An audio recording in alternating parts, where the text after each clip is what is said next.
Додека продолжува граѓанската војна во Сирија, администрацијата на Обама работи на опциите на реакција доколку сириската влада на вистина употребила хемиско оружје врз сопствениот народ. Председателот Обама многу пати кажа дека тоа значи промена на правилата на играта.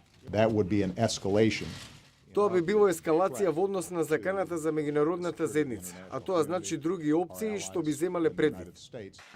Некои републиканци сметаат дека досегашните докази се доволни и дека треба да се пристапи кон нив. Сенаторот Џон Маккейн за ова зборуваше на емисијата среда со печатот на NBC телевизијата.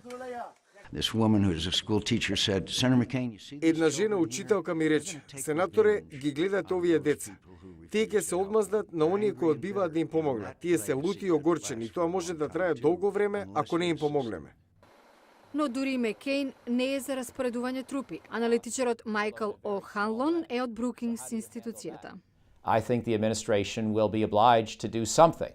Администрацијата ќе мора да стори нешто, но тоа не значи распоредување на 75.000 американци во Сирија заради мала употреба на хемиско оружје. Истражување на јавното мислење сугерираат дека кај американците нема интерес за подлабоко инволвирање во Сирија.